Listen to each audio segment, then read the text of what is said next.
Welcome back to the Significant Coaching Podcast. I'm your host, Matt Rogers. Today's episode is a special one. It's not every week that we get to flip the script and hear from a current Division I athlete, someone who's living the grind, embracing the process, and carrying the weight of both academic and athletic excellence every single day. Sophie Scott is a senior middle hitter for Cal Berkeley Volleyball in the ACC, and she brings us a rare and unique perspective, what it truly feels like to play at the Power 4 level and dealing with all the things athletes just one generation before her never had to worry about to the extent they do today. The NIL, social media branding, coast-to-coast conference travel, and the chaos of the transfer portal. What stands out most about Sophie isn't just her talent, it's her resilience. She's battled through major injuries that would have ended many careers, yet here she is, playing her best volleyball as a senior. Her determination, discipline, and love for the game jump off the page in this conversation. You'll hear it in her voice. She's grateful, grounded, and fully aware of what it takes to get here. Sophie also speaks with deep respect and appreciation for her parents, her coaches, and every person who's helped her along the way. That humility, that perspective is exactly what separates good athletes from great ones. And before we dive in, just a quick shout out to Coach Sue Weber, a former guest and friend of the show, for introducing me to Sophie. Sue, you were right. She's the real deal. If you're a parent, a coach, or a young athlete dreaming of playing at the next level, this conversation is a must listen. And while you're at CoachMattRogers.com, check out my book, Significant Recruiting, and the brand new Volleyball Recruits Journal, a complete roadmap for prospective volleyball players to organize their recruiting journey, set goals, prepare for conversations with college coaches, and take control of their future in the game they love. Now, let's get into it. Here's my conversation with Sophie Scott. Sophie Scott, so great to see you. Thanks for being on the show. Thank you for having me. I'm very excited to talk today. We have a mutual friend, Sue Weber, and Sue said I needed to talk to you because you've had such an eclectic experience, but a great experience at Cal, right? Yes, it's been amazing so far, yeah. I have a teenage daughter, and she's not playing volleyball anymore, but she played 7 years of club, and it just burned her out, and she realized she wanted to put her energy towards other things. But this question I'm going to start with, it really comes from that because I work with so many teenage girls. When did you know this was important to you to be a college athlete? Yeah, I think it started, so I started playing volleyball in the 4th grade. I played basketball most of my life, and then from there, I kind of did both for a little while, and then I realized that I was much better at volleyball than at basketball, although I do love the sport. And then once I got into club, it was around age 12, I was playing up on higher teams than my actual age group, and then once I realized I was getting pretty good, I switched clubs to a more competitive club, and then after that, I think it was like my 14th year, my coach on my club team went up to my parents and was like, just so you know, there was college coaches on our court today watching Sophie. And I was like 14 years old. I had no idea what I was doing. And my parents told me, and I was like, oh, maybe I'm pretty good at this and I should start taking it really seriously. And so from that point on, I did. And I'm always a very competitive person. So I just wanted to get better every day and push myself. And I realized I could do that. And I realized I got pretty good. And from there, it took off. It motivated you, inspired you. Absolutely. Do you think if you wouldn't have heard that the coaches were there watching, you think your path would have been any different? Honestly, no. I think I always knew that I really took sports very seriously, no matter what I was doing. And I think whether or not there was a coach on my court at that time, I think I would have still wanted to pursue things because my whole club team got recruited. So I think just being surrounded by a bunch of really other really good volleyball players just motivated me even more to keep going with my career. What did being a D1 athlete mean to you at 14, 15 years old? Do you remember that? Do you remember thinking about that and what was that idea like for you? Yeah, it's so funny you asked that because shortly after that whole short little story I just told, before the rules had changed for recruiting, we were allowed to talk to coaches on the phone. So in 8th grade at age 14, I did hop on a call and I had no idea what I wanted. I was like, I'm just a little 8th grader. I have no idea what I want in school or where I'm going to go. But from there, I just realized that it was going to be really fun. And then they changed the rules, so I had to stop talking to coaches. But we went from there, and I did all my own work on that end of it, and I started making videos and film and sending emails and stuff like that. So it just took off. Did you see one as attainable in high school? Did you think that you were good enough? Did you understand what the reality was when you got there?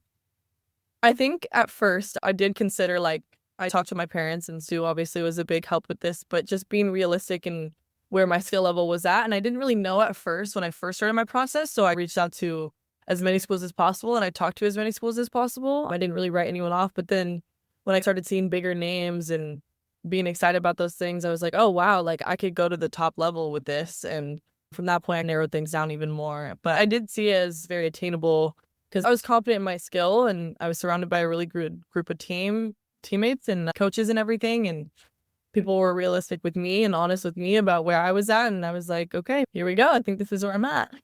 Okay. When you got there, when you got to Cal, this is no walk in the park in the classroom, is it? No, it's not. It's a very difficult school. It's very challenging. Obviously, it's the number one public school. So it's very hard, and you're surrounded by a million smart people. So it's super difficult, but it's really rewarding at the same time. And I think being an athlete at this level, but also being a student at this level is just like such a unique experience. And I'm very grateful to be in this opportunity.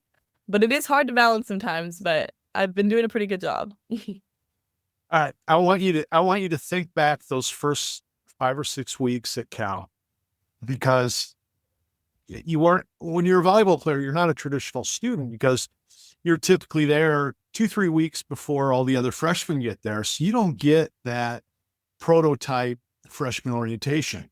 And that can be good and bad because you're really going into a sisterhood right away, and you've got all these people that you get close to really quickly.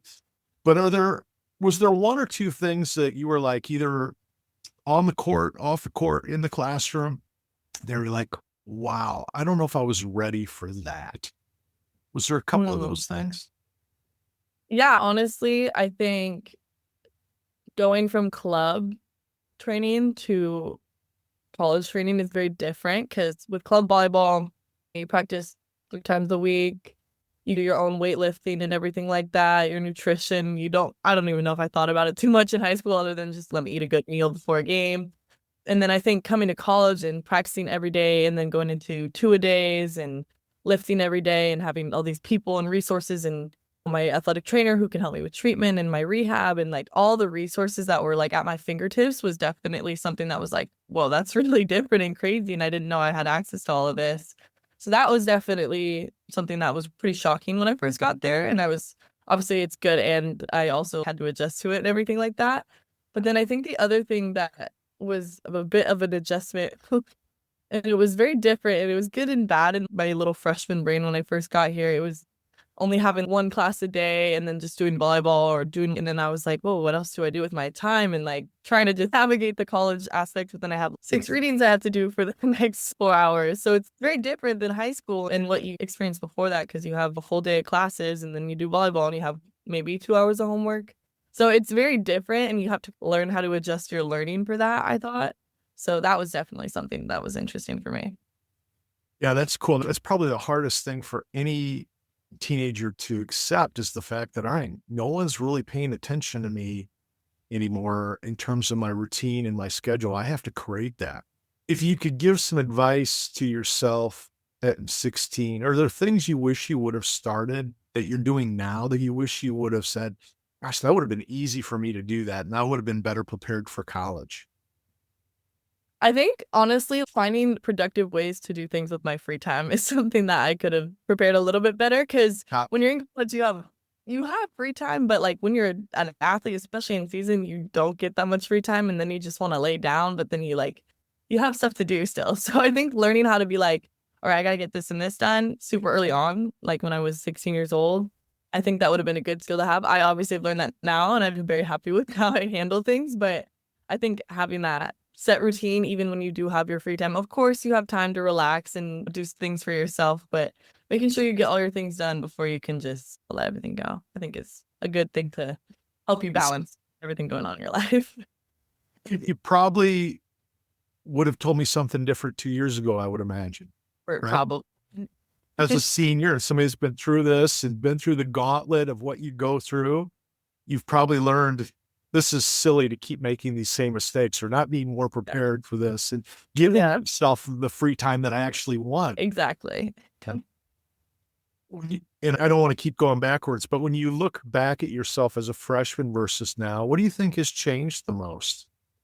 That is a really good question. I feel like so much of my life in volleyball and school has changed. I feel like I've just had a lot of character development. Obviously, I've gotten a lot better with my time management and my communication skills, but I think the biggest thing that I would say would be like my relationships with people and how I navigate those. And I've learned a lot of things throughout my time, not only just off the court, but on the court and with coaches and everything like that.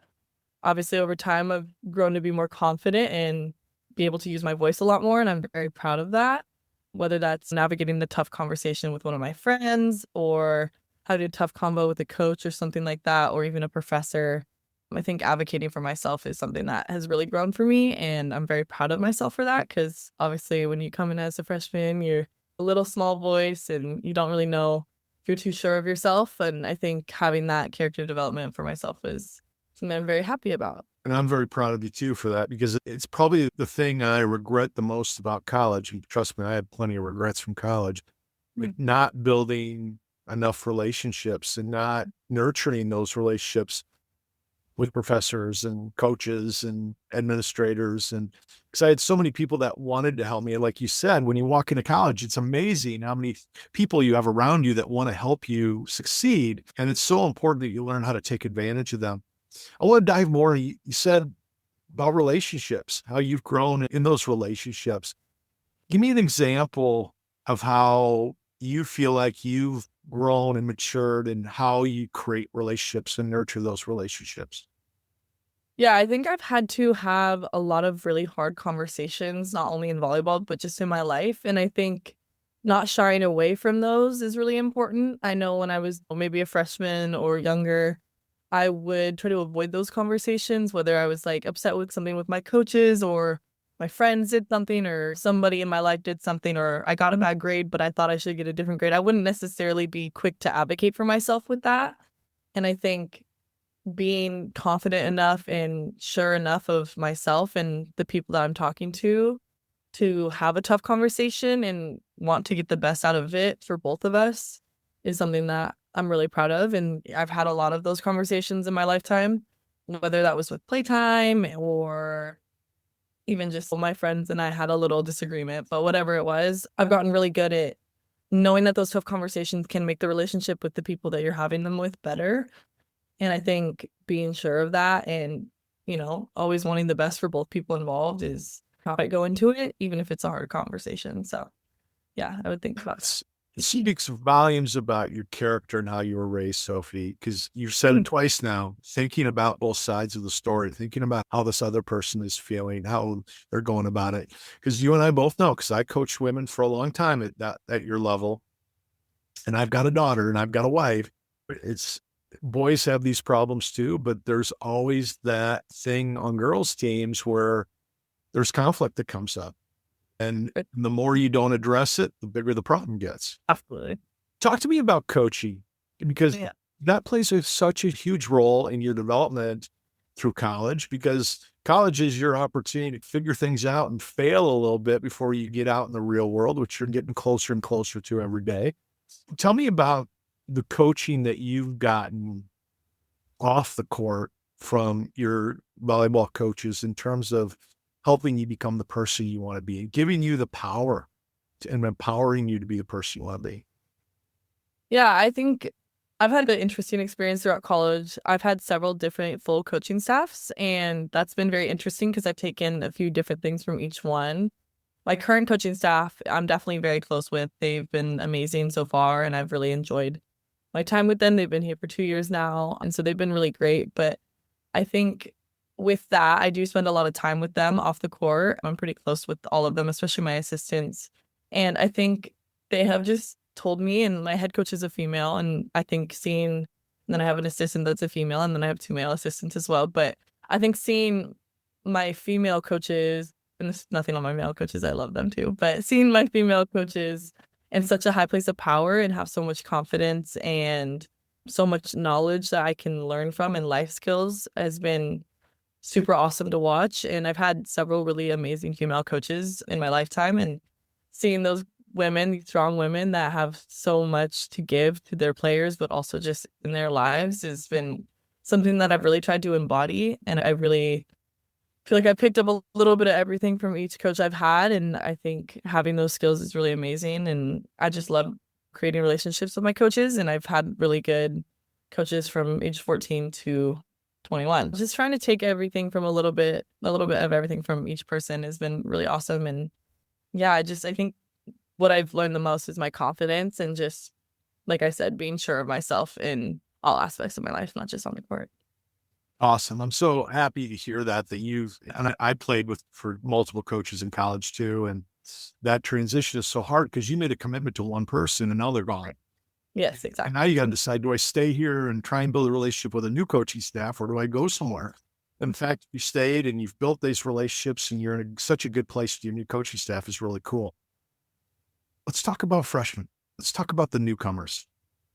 Okay. What role do you feel like you have on this team when new players come into the program?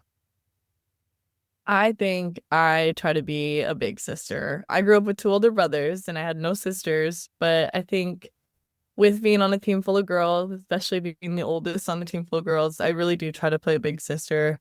They know, and if you were to talk to my freshmen, they would tell you this too. They know I always have their back. Whatever that is, I'll always have their back. They know that I'll take care of them. They know I'm a call away. I've picked up calls at any hour to come and help my freshmen or pick them up, or you want to go to the grocery store, we can go to the grocery store. I think I do that. But then on the court, I think I really push them to be better because I know that they can be. And I think just having them adjust to some, obviously, like the things that we talked about when you first come in, and trying to give them as many tips and tricks and resources as they can, just from me, because I've been through it and I know it. And it's a little bit different than when you have an advisor or other people just like talking in your ear, oh, this is what you should do in college. I think having the person that's had that shared experience is really important and easy to talk to. So I definitely try to be that person that they can lean on in all aspects. And like I said, on the court, I'll give them advice that I can. If they're playing and they're not doing a specific thing, I'll be like, oh, you got to do this and this. You got it. I'm with you here. I trust you. And that's one thing I always try to say to them when I'm on the court with them is whether I give them feedback or not, it's just knowing that I'm there with them and I'm going to do my job and they're going to do their job for me. And then we work together. And I think that's the biggest thing, is just building trust with each other on the court. And then having those relationships off the court is also just as important. It's such a cool thing to be able to share the things you've learned and the things you struggled with when you start being a college athlete, and how much of what you're doing now as a role model and a leader is proactive compared to reactive when you were younger. Has that changed? Are you letting these freshmen know, hey, practice today, I want you thinking about this, or be prepared for this, or this is going to happen in this game, and this is how we handle it? Do you feel like you're doing a lot more of that? I do think that is a common theme in my life. And also my coaches always used to let's be proactive, not reactive. So I'm very familiar with that. But I do try to help them out as much as I can before we do something. But also I do think it's important to like have them have those experiences, even if they do fail. I can't save them from everything. I can't always be there. So they'll have those moments where they'll have something challenging come up, but trying to prepare them as much as I can is what I like to do. But then if there is something that comes up, I do try to help them with what we can do to solve that problem or what we can do to fix it. And I think just being on both ends of that is really important, just in case I can't be there to prevent everything. You can. And you know that. Yeah. That's one thing you've learned as you've gone through this. You can't fix everything, but if you can make their life a little easier and maybe save your guys from losing a set or a game that you didn't need to because you were proactive. And that's how coaches think. That's how leaders think. So that's awesome. Right. Talk about the Cal culture. I'm really intrigued by this because people don't understand if they're not in the locker room, because they see you on TV, they see the stands are full, and they're like, wow, this is on ESPN or this is on the ACC network or whatever that may be. but they don't see when you walk off the floor and it's just you 15, 16 girls and your coaches in the locker room. Mhm. And it's private and it's personal and it's loving and it's hard. What is the culture like at Cal? Yeah, I spoke about this a little bit, but me and my teammates are extremely close. I think of every single one of those as my family, and I wouldn't change that for the world. I know that's not very common on a lot of college sports teams, and I'm very grateful for that. There's not a single person on my team that I wouldn't be able to spend a whole day with and have a great time. So I'm very grateful for that. And I think that goes back to the relationship building. As far as the coaches, like they have created a culture where it's all about hard work, but it's also about having our relationships off the court because it's not just a transactional thing as much as it is a business. And there's a lot of things that go into it that is business like. So much of college sports, you spend so much time with these people and you want to have these great relationships. My coaches do nurture that as well. And so I think I'm in a very unique position because they also value our school, which is super awesome. And that's a big aspect because I mean, we are at Cal, like it's Berkeley, it's a super intelligent school. And that kind of goes into all the athletes at Berkeley as well. I've had conversations with other athletes where as much as it is your sport, it's also a lot of school. I think just the culture overall for me and my team is we are so close and we go through everything together. If one person feels something, so does everyone else. And I think that's incredibly special. And it can be hard sometimes, but it can also be really rewarding. And I think sometimes what our coaches want from us is we are super close off the court and that does translate onto the court, but sometimes we do need to have those tough conversations that I've talked about and we don't want to hurt feelings. But I think because we learn how to have those conversations, our team has become so much closer because we do know how to navigate these hard things. Or if something happens in a game or in practice and it's a little snippy or whatever it is, or there's a disagreement, we can have that tough conversation off the court. And I think that does contribute to why we are so close as a team. So I'm really grateful for every single person on my team and my coaches as well. You guys have had a hard season. You had a big win last weekend versus Duke, which is huge whenever you can beat another ACC school, and especially a school with that reputation. What are some of the things that Coach Malcolm's doing for you guys to make sure you don't forget about who you are and you don't forget what that culture means? Are you guys having those conversations? Yeah. So we have three big values on our team that we emphasize every single day, and it's grit, discipline, and respect. And every single day in practice or in a game, we do the same thing where we say three things that we did well and the process of those things. We are very process based because, like you said, we have had a hard season. And at this point, we kind of want to focus on what's going to get us there versus the result. And I think that is something that's been very valuable and that's been a shift in our mindset for our team halfway through the season. So we'll always say three things that we did really well that are process based. So you can't just be like, oh, we killed a bunch of balls. Okay, cool. What's the process of that? We have to go back to that just so we can remind ourselves what we're doing in practice every day to get the results that we want. And then we'll say too, yeah, I love that too. I think that's been a very valuable thing that we've added to our whole mindset and everything like that. After that, we'll do two things that we need to improve, also process based. And then we'll do three shout outs, but they have to be within our values. So respect, grit, and discipline. And that's doing those things afterwards, I think has been really helpful for our team. And I know sometimes the result isn't always where we want it to be, but there's a lot of good things happening on our team. And I know I'm a senior and I'll be leaving after this season, but I do want to leave my team with having that mentality and being focused on what we are doing to get the results that we want, even if they don't turn out to be exactly what we want. What are we doing for the process? And I think having that, especially during this hard season where we have had a lot of tough games and we have a lot of tough competition coming up for the rest of the season, I think it's very valuable to keep that mindset and keep pushing every single day in practice and in games. I love it because it is hard. I've had those years. I've had years where I took a team to the national tournament and the next year we lost our best player. And you can relate to this where there was an injury and we went from one of the top teams in the country to a team that was just trying to win a game. And it doesn't mean anything about the people that are there. It's just how life goes, especially in college sports. When you get to college, you can probably define grit. You can probably give it a definition. You could probably say, this is what discipline means, and this is what respect means to me. At what point did grit, discipline, and respect start being more than words to you? Yeah, I think it really did come after my second injury. I think obviously I tore my ACL in high school and I was very young and I didn't really know how to navigate that. And that was a process in its own because it was so separate and I didn't have as many resources as I do now.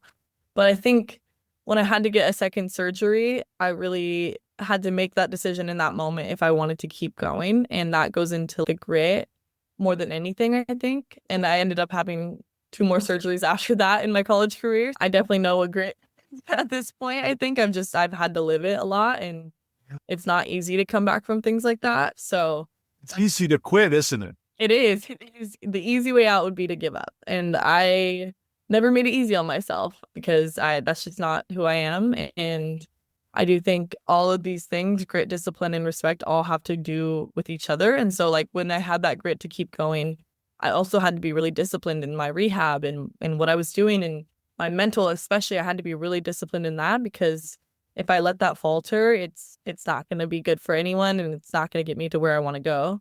And then the respect part, like I had to respect myself enough to keep going and I had to respect the game because obviously I don't think I would keep going if I didn't respect the game of volleyball at this point. So I think just keeping my head up and embodying those as much as these are my team values, but I do see a lot of those in my life and I've had to embody that exactly within the experiences that I've had. So That's awesome because it's what you're going through day in and day out is hard if you were a Division III athlete. But now you throw the Cal education and what you're doing in the classroom every day. You throw the incredibly crazy travel schedule that you have. It's insane. mm-hmm. No one in the history of sports has had to do what the ACC is doing right now in terms of going coast to play a conference game. And then you throw your injuries on that, and it says so much about your character, Sophie, and your heart and your grit and who you are that you're still doing this. Thank you. I appreciate that. It's true, and it's obvious. Let's talk about love of the game. I'm Mhm. writing about it this week because I've been thinking about it a lot. Has your love of the game changed in the last 4 or 5 years? Have you learned more about what it means to love the game? Yeah, I have. I think I have gained such a love and respect and just appreciation for volleyball itself because of what I've gone through. And I think obviously, yes, I loved it while I was playing and it's been awesome. And then when it was taken away from me 4 times, it gets you in a completely different mental space with the sport than it does if you just are playing it. And I think as much as the things that I went through were really difficult and really hard and really took me for a spin, but it created such a unique experience and I am almost grateful for the experiences that I've had because I do see the good in the things that I went through because I am so grateful for every single day that I get to step out there and be healthy and touch a ball. That's something that I've always talked about going through the things that I went through is I try to give that appreciation and perspective to the people that are around me because obviously some days you wake up, oh, I don't want to practice today. Oh, I'm tired. Oh, I'm sore. And I'm like, you get to practice today. You get to touch a ball. You're physically able to run, jump, cut, do whatever you can. And that is such a unique opportunity that so many people might wish that they could be in.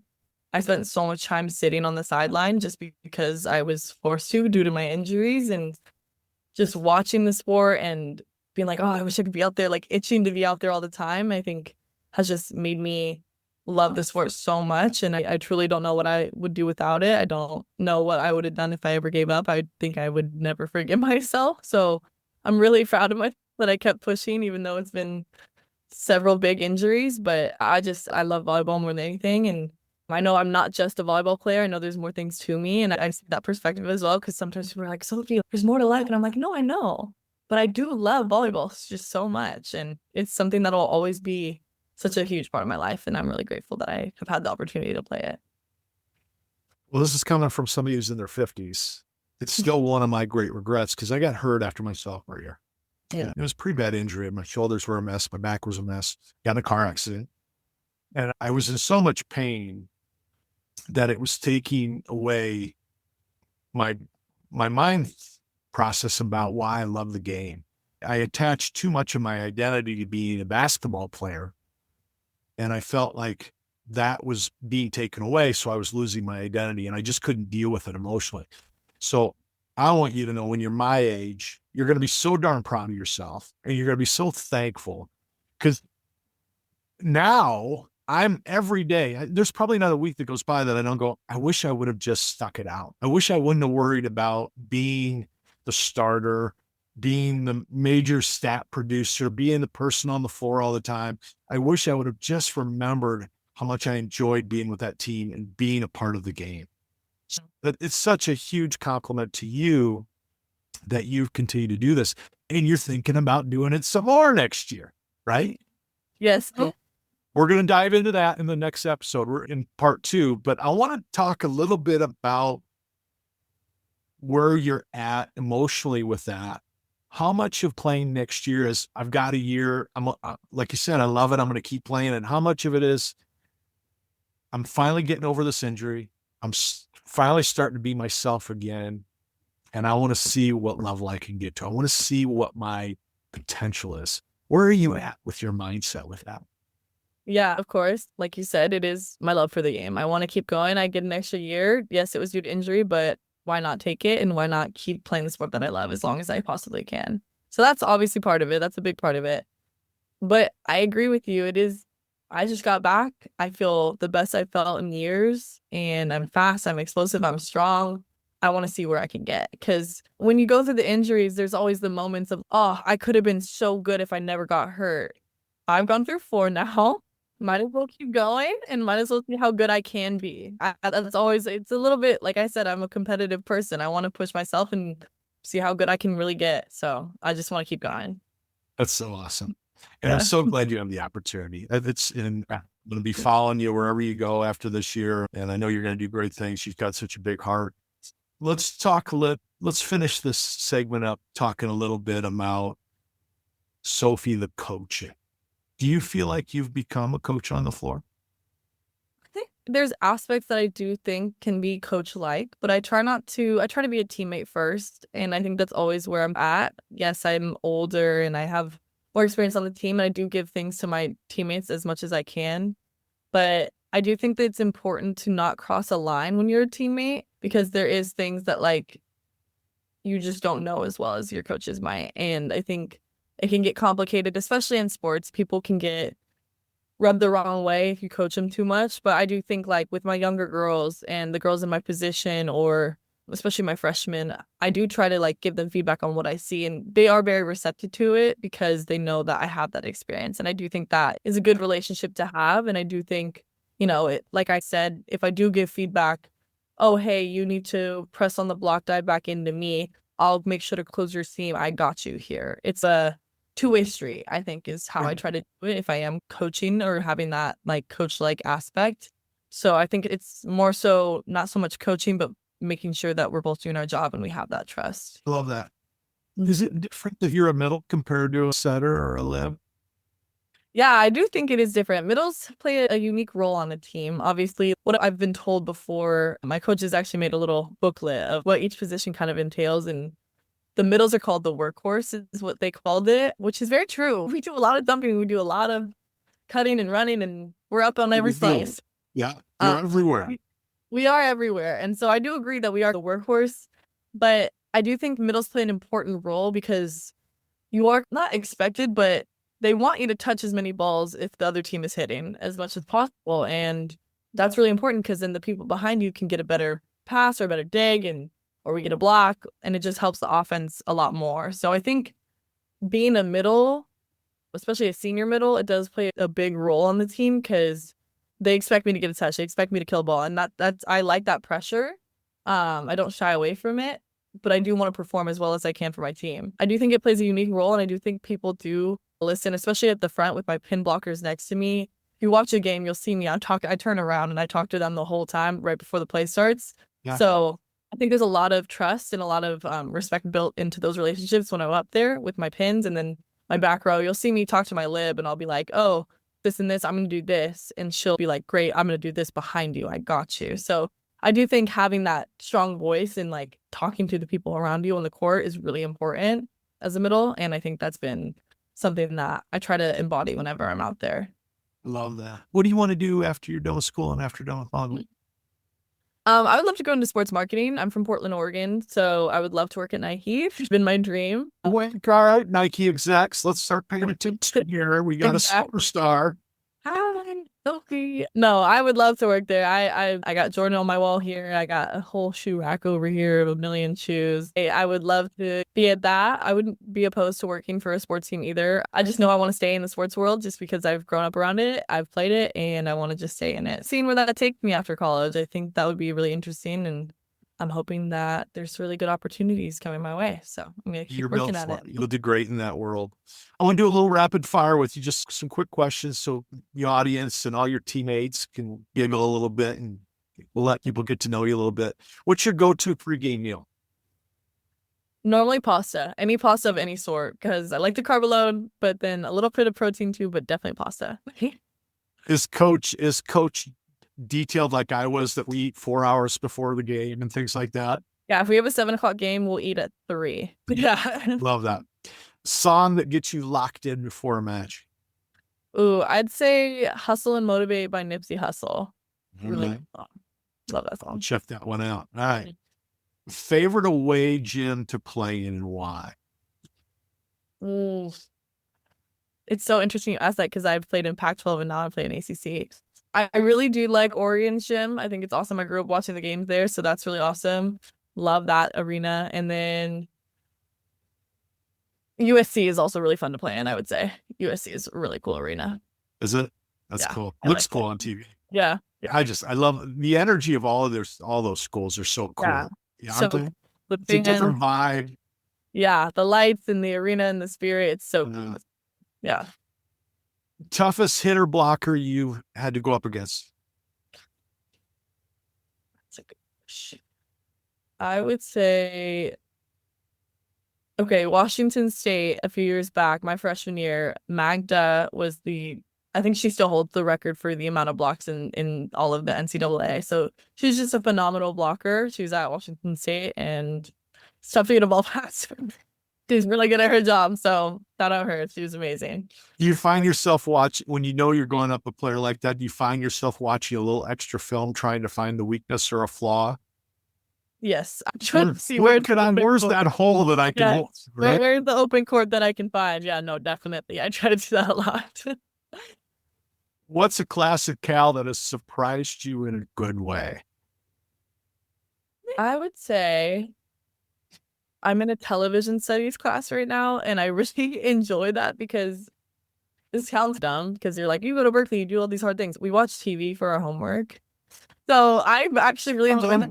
Obviously, we write essays and do all these other things about them, but like my homework is literally come home and watch a show. Like the other week, my homework was to binge watch an entire season. I don't know.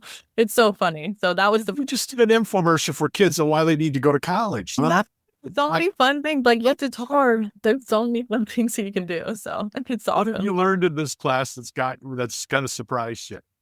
Honestly, just like the intentionality behind what these shows are doing. And it's like you watch these kind of passively sometimes, or you'll get involved in a show, but they're very intentional. Like the companies and the networks are very intentional with when they air them, how they air them, what their content is, how long the episodes are. So it's just been interesting to learn about that and how it's really actually very intentional.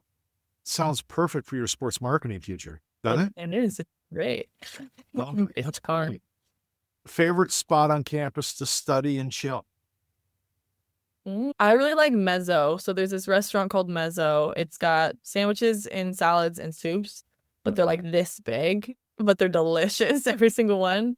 That they have all these tables inside, but then they have a back patio that's really cute. And so sometimes me and my teammates will go grab a sandwich and then go sit in the back patio and study and do things like that. And so that's been really cute. Love that spot. Awesome. Yeah. Awesome. The teammate most likely to become a coach someday? Oh, I would say my freshman Anne Marie O'Gara. She her parents, her mom is like a fitness instructor, and she has that little vibe. So I think it'd be her. She's bossy. Let's say it. Yeah, she has a little attitude, but it's okay. You gotta have an attitude. You have to. It's so funny. No, I love Anne Marie. She's like my little sister. We joke around a lot. It's awesome. That's awesome. Best piece of advice a teammate has given you, That's a tough one. or a coach? Doesn't have to be a teammate. I think just keep going. And I've heard that from teammates and coaches and everything. And I think that's something that I think about a lot, just because, like I said, what I've been through has been hard. But in all aspects of your life, you can always keep going. And there's feelings to break every time you keep doing different things. And I think just reminding yourself that there's good things coming, whether you're in the thick of it or you're in a great spot, there's always going to be more things coming, good and bad. So you just got to keep going. It's the great thing about being on a team is there's always somebody reminding you that you have value and you're important and you're necessary, right? Absolutely. Yeah. We all need so much more of that. So I love that too. Is there anything you miss about high school and club volleyball? I do think the club tournaments were really fun, just because you can play anywhere from 4 to 6 games in a day. And that's like crazy to think about now, because I feel like I'm old and I'm like, oh, I got to do an hour warm up before I step on the court. But it's so funny how I used to be like, oh, let me just do a quick little stretch and now I'll play like 6 games in a row. It's just so funny. So I do miss that aspect. And those were just so fun with my little club team. And obviously it was 2 out of 3 sets, not 3 out of 5. So it's a little bit shorter games, but those tournaments were so fun. I've been to a lot of those. I know you and I were commiserating about your Michael Jordan poster that we share on your wall. If you were playing volleyball, what sport would you be playing? Basketball, probably. I love this sport so much. My dad played in college. I go to all the games here. I watch a lot of NBA games. Yeah, I was literally at the women's basketball game last night. My roommate's a women's basketball player. I do love the sport a lot. So definitely that. Where did Dad go to school? He went to UW, Washington, for the first year. He played there, and then he transferred to a smaller school, Willamette University, and he played there. Willamette? Yeah. I almost took the coaching job at Willamette. Man, really? It was beautiful there. Yeah, it's a great environment. That's so cool. Funny. What has your mom and dad been like for you through this experience with all your injuries and everything you've gone through? How important is that relationship to you? Yeah, my parents are my rock. I would not be where I am without them. My mom is a tough cookie. She is the strongest woman I know, and she's an Italian woman from New York. So you can imagine she keeps me in check. She doesn't let my head hang ever, no matter what I'm doing. And that's where I get a lot of my confidence as well, and my personality. And people like to say my attitude too. So I get that from my mom, and I'm so grateful for her for that. And my dad is my best friend. He is just the sweetest person I've ever met in my life, and he has the biggest heart, and there's such a good balance of each other, and they mean the world to me. And like I said, I wouldn't be where I am, and I take little aspects of both of my parents, and I try to embody that as much as I can. Yeah, and it's so cute how much they've invested in my volleyball and invested in just me as an athlete. Whatever, it was always, my parents are going to be there no matter what. My dad I remember when I first started playing volleyball, he was watching YouTube videos about the different rotations and positions and everything like that. And it was just cute because obviously when I played basketball, he knew everything. He was my coach. So it's different. My mom still doesn't know everything about volleyball, but she will cheer her heart out. It's great. My mom's been team mom for 20 years because I had my older brothers played sports too. So she's did all the meals and did all the extra things. They've been so involved, and I'm obviously very fortunate to have that experience with my parents, and I'll forever be grateful for them and everything that they've taught me. And I can't ask for a better support system than those two. Fantastic. And you can tell Dad I can commiserate with him about watching YouTube videos to figure out rotations. I was one of those volleyball dads too. There we go. Now he'll be like, oh, you're in row 1 now. And I'm like, exactly. How many rotations? How many substitutions? I don't. Right? Yes, literally. He's so funny. So impressed with you, Sophie. We're going to come back. We're going to do another segment. We're going to share your recruiting history. And what's cool is we get to talk about your recruiting history, and then we get to talk about your recruiting experience that you're going through now. Because completely different. So come back for segment 2, but so glad we got to talk, and I'm so happy for you that you get to keep doing this thing you love. Thank you so much. This was awesome. I really appreciate it. What an awesome conversation with Sophie Scott. You could hear it in her voice, the maturity, the gratitude, the love for her teammates, her coaches, and the game itself. It's easy to talk about wins and stats, but what stood out most to me was her resilience, her ability to fight through adversity and still find joy in the process. That's what college athletics is really about, learning who you are, who you can become, and who's been in your corner along the way. Sophie's story is a great reminder that behind every great athlete are great people, parents, coaches, teammates, and for her, athletic trainers and doctors and physical therapists who choose to believe even when things get tough. If you're a parent or a young athlete listening today and you want to take ownership of your journey, head over to CoachMattRogers.com. You'll find my book, Significant Recruiting, and the new Volleyball Recruits Journal, a powerful guide designed to help volleyball players build confidence, stay organized, and navigate the recruiting process with clarity and purpose. And of course, a big thank you again to Coach Sue Weber for introducing me to Sophie. Make sure you come back on Monday to hear part 2 of my conversation with Sophie, where we'll dive into Sophie's recruitment journey out of high school and her present recruitment journey into the portal to finish her 5th year at a new program. Until next time, stay focused on what you can control, stay humble, and keep chasing significance.